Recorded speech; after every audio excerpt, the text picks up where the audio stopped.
Well, hello everybody, and welcome back to another week of In Conversation with Jenny and Mark. You may notice that Jenny is in a different place this week. I Jenny, am why are you in in the kitchen? because we now share a study We and now we share can't a both study. be in the same place at the same time to record. It's a little bit of a shock, but anyway, there we go. And as it's my fault that we now share a I study, I don't think it's your fault. I think that's I felt that I was the one that needed to pick up the laptop and move. pick up your laptop and walk. Yes. I did. Okay, so we're here again. We are not here next week because we're on holiday, which Yeah. is exciting for us. But we are going to share some thoughts this week. So neither of us, that means, are preaching on this passage. So we'll share our thoughts for our colleagues, should any of them happen to wander this way, but they probably won't, so it's fine. Who's preaching at Holy Trinity? Uh, the Reverend Mark Dean. I think Father Lee is preaching at St Margaret's. I've suddenly had a bit of a. I know Lee and Cecilia are looking after things together, so I think Lee's preaching. Okay, so if you're watching Mark Dean or Lee, then feel free to ignore all of this. Anyway, we're going to have some thoughts about it anyway. The passage for this week is from Luke chapter 8 and verse 22 to 25. So it's quite short. Jenny, do you want to read it? I can read it. Okay. Jesus calms the storm. One day he got into a boat with his disciples and he said to them, "Let us go across to the other side of the lake." So they put out, and while they were sailing, he fell asleep. A windstorm swept down on the lake, and the boat was filling with water, and they were in danger. They went to him and woke him, shouting, "Master, Master, we are perishing." And he woke up and rebuked the wind and the raging waves. They ceased, and there was a calm. He said to them, "Where is your faith?" They were afraid and amazed, and said to one another, "Who then is this, that he commands even the winds and the water, and they obey him?" Okay, so quite a famous passage. I suppose all the passages in the Gospels are famous, really. Sometimes are more famous than others. Quite a well passage. Jesus It in the is. boat, aren't we, in the storm? Yeah, we've done a lot of colouring in over it as children. There are songs as well, aren't there? There's a song about Jesus calming the storm. With Jesus in Yeah. the boat, you can sail through the storm. I don't know what the tune is. The only tune I can think of is "To the Wheels on the Bus," and I don't think that's right. Anyway, so yeah, quite well known passage. Where do you want to Um, start with it, Jenny? Today, where would you start with it? okay, I've got a bit of a confession to make though. Oh, So okay. it is a well-known passage, and it's a much-loved passage, but not by me. Oh, okay. I'm just going to shut my door a bit because I can hear you. Not Okay, by you. Okay. but not by me. Yeah. You don't like it. You're not a fan. Do you know what? It brings up such feelings of indignation and frustration for those disciples. I feel so bad for them that I know all the things we could say about it. Well, probably not all the things. That's probably quite, but I know the usual things we could say about it. But what actually always arises is this frustration for the disciples and the indignation. It feels like, and you'll know that I hear this quite a lot in ministry. You just needed to do this. You just needed to have. You just needed to. It's like, and the reality is, they were fishermen. They were out on that lake. They had been through hundreds of storms, I'm sure. For them to be scared, this is a major storm. A major storm. For it to be bad enough for the boat to be going down. I've gone up an octave. I'm so You frustrated. you have you have. I'm going to say it's like But for it to be bad enough for the boat to start sinking and them to be afraid, this is a really bad storm. okay. So I'm going to push you a little bit on this. So you said you knew you know what all the things that you could say. I'm retracting all the things. Okay, no, maybe not all the things. Okay, well, we're not going with we're not in John's gospel territory that all the books in the world would not be able to contain what was written, but we are in the sense of you know the kind of standard things if you what they say. So, what are those standard things, and why don't they work for you? Okay, so I think in many ways they do work for me, but they still don't deal with the frustration I feel. So Okay. from both levels. So my standard take really is that in the storms of life, why do we always wait till it's really bad before we call Jesus? We just need to call on him and he will be there. But the thing is, he doesn't always calm the storm, does he? But he is there. Okay. um, I think I've definitely preached before that we always leave it till the last minute. It's not the first port of call. Why do they not work? Because for me, it doesn't really work, even I preached it, because they were fishermen. Right. So, of course, they tried to deal with it themselves because they were fishermen. They Okay. knew more about this than Jesus did. Yeah. I don't think that was an unfair assumption on their part. So you're really Particularly, the bit you're really indignant about on the disciples' behalf is where it says, uh, he said to them, "Where is your faith?" That's the bit you're struggling with, then, isn't it? yes, yes. Yeah. Oh, and yeah, where is your faith? And I have questions. Like their faith was there because they woke him up. Yeah. I mean, was he going to calm it if they didn't wake him up? Well, okay, maybe we'll come back to that then. Let's have a look at the passage from the top and then see where we get to. So they're heading out across the lake. Mhm. Whose idea is it? It's Jesus's idea. Actually, that's interesting, isn't it? So firstly, it's Jesus's idea that leads them into the storm. Yeah, it's his fault. It's his fault. Okay, well, that's an interesting point, isn't it? So they follow Jesus' command and it leads them into a storm. That's an interesting point to reflect on, isn't it? You I know, mean, that's very, very nursery school, isn't it? It's like, well, okay, maybe it is a bit does nursery Jesus school, lead him but into Jesus leads him into the lake?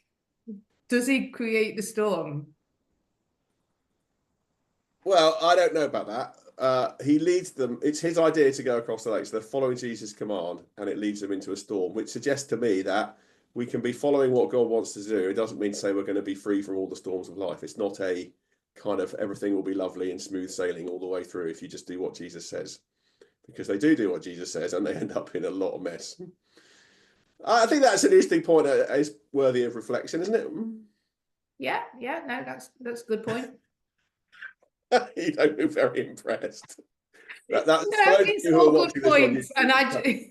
That's Jenny's not very impressed face. Okay, so anyway, there you go. That's my first take. Secondly, my second take is he's asleep.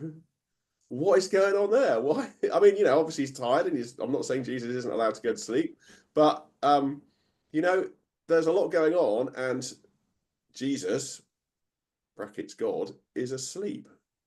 Does life feel like that Yeah, but sometimes? hang on. Does this not just show his humanity? Because actually, and again, he's not a fisherman. There's nothing for him to do. No, He's just sitting on a boat and he's tired. Why would he not go to sleep? it does show his humanity. I completely agree with that, and that's Hmm. right. He goes to sleep. I'm kind of if I'd done a bit more preparation for this conversation, my confession, I would have looked up the psalm. I think it might be Psalm 44, but there'll be people who might be watching this who'll be screaming at the computer right now, where it basically says there is that thing, isn't there? It says, God, why don't you wake up? Well, yeah. There is, and it just reminds me of that. So that sense of even the psalmist has, God, why don't you wake up? And maybe that, Yeah. And we and can definitely draw on that because I'm sure we've all had times where we felt that. Why doesn't he just do something? yeah, why doesn't it just do something? What are you waiting for? Yeah, what are you waiting around for? Where are you? Yeah.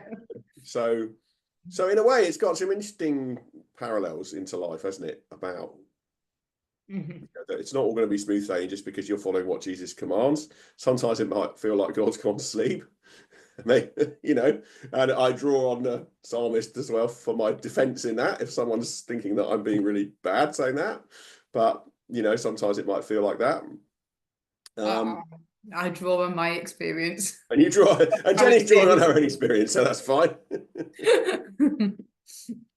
And yeah, so they wake him up, and well, it's a clearly a nature miracle, isn't it? He is able to rebuke the storm, and it all calms down. Mm. So I suppose the difference is that I guess part of the answer to your question is, no, it doesn't. I'm not saying you're going to be necessarily satisfied with this answer, but it does suggest that the difference, of course, is that Jesus is with them, even though at the time he's asleep. So yes, they're fishermen. Yes, but they've never been on this lake in this storm with Jesus before. That's the difference, isn't it? Sorry, what? Okay, so yes, they're fishermen. Yes, they know the lake. Yes, it's a bad storm. But the Right. difference is that they've never been in this situation before with Jesus. And that is, in fact, what makes the difference. It is that they are with Jesus that makes the difference.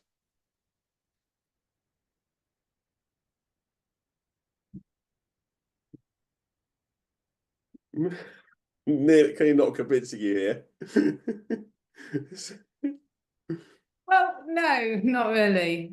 Well, I mean, yes, it is what makes the difference because they wake him up, and that's what. But I don't think that that's a reason for them to be afraid, or less afraid, or more afraid. Probably more afraid. They're about to kill Jesus. Boat's sinking.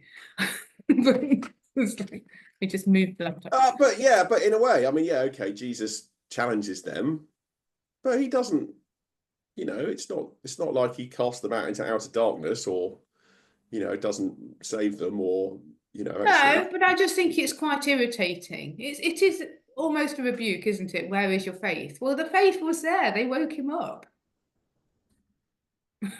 Yeah, I mean, it's interesting, isn't it? Is Jesus suggesting that they should have calmed the storm themselves, or that they shouldn't? Or is it that they should have calmed the storm themselves, or is it that they shouldn't have been afraid because Jesus is with them?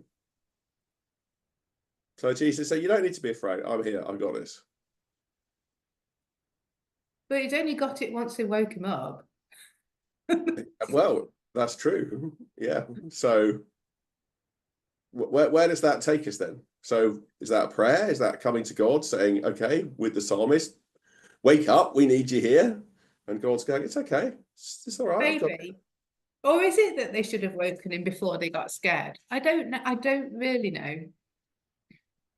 Yeah, I it's an mean, interesting it must question. have been really, really. That's the thing that always strikes me, is it must have been really, really bad.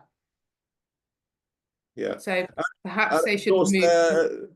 of course, the fascinating thing is that after the miracle has occurred and the storm has been calmed, they're still afraid. They're not afraid of the storm anymore. Now they're afraid because they're thinking, who is this that we're with? What is going on here? This is really this. If that was frightening, this is really scary. Which also strikes, I suppose. Yeah, okay. So that also suggests that actually they're not waking him up to help them, are they? Because they haven't Not quite waking him grasped up, who he expecting him to is. do what he's done. They're not. I don't know. I don't think. I mean, if you put yourself in that, you know. I mean, maybe they want him to help them bail out the boat, or I don't think they're necessarily thinking, oh, well, if we Yeah. wake him up, he's going to calm the storm. They're just, I mean, that's what you would do, wouldn't you? If you were in a storm and you were sinking, and someone, whoever it Yeah, was, he needs to be was able to swim, asleep, doesn't he? you're going to wake him up, aren't you? Well, I'd be wondering why he wasn't already awake. That's for sure. What's up with this man? Why is he sleeping through Well, this? he's not worried. He is to coin a phrase, which will probably make you very cross, a non-anxious presence. Yeah.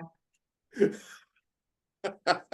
true though, isn't it? He is a non-anxious presence. He's not anxious. He's not worried. He's non-anxious, and I don't know what the disciples were messing about out. They just needed to have a bit more faith. They just needed to let him sort it out. They just needed to. Well, they did. That's true. I mean, in Jesus' defense, he doesn't actually use the word just, does he? He doesn't actually say. He No, just I think in many ways he's worse. He questions what they've already got. okay. Okay, I'm not going to convince you on this one, am I?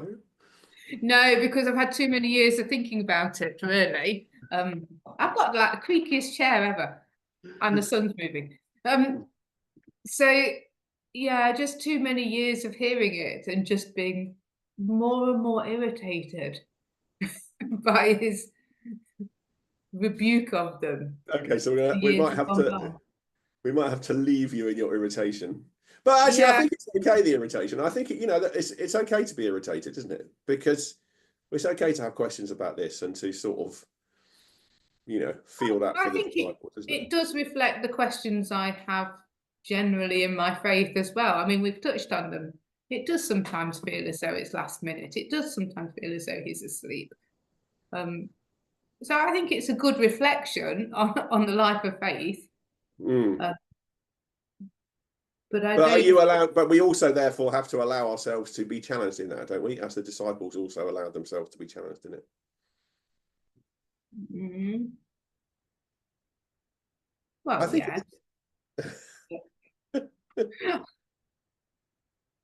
I mean, I think I think what's it's not the end of the story, is it? That's the important. You got to put it in that.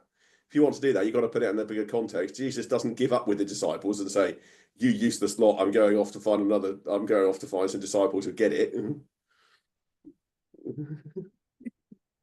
No, that's true. He does They persevere can with be them. useless and he's still there. I like that. Yes. so, so actually, it is a good metaphor for the life of faith, isn't it? It's yeah. I Yeah, think it's sometimes it's a bit too easily. It's kind of that thing. It's easy to too easily accept it, I suppose, but it I suppose, struggles okay, with the faith. one thing I do like is it's the reminder of his power, because we read through the Gospels and we pick up on his humanity over and over again. But actually, it is a good reminder of his power. Um, he can calm the storms and stuff. Yes, He is God. yes, and even though sometimes he might actually be asleep, we can go and wake him. We can also go and wake him up. She was seasick. Well, I don't think you could be seasick and asleep. That wouldn't work, would it? That's why he went to sleep. Well, maybe.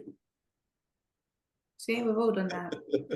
Um, So, quite a lot of interesting stuff in there. So, if you are preaching on this on Sunday, Good luck. good luck. Yeah, I'm sure we've made your thoughts much worse.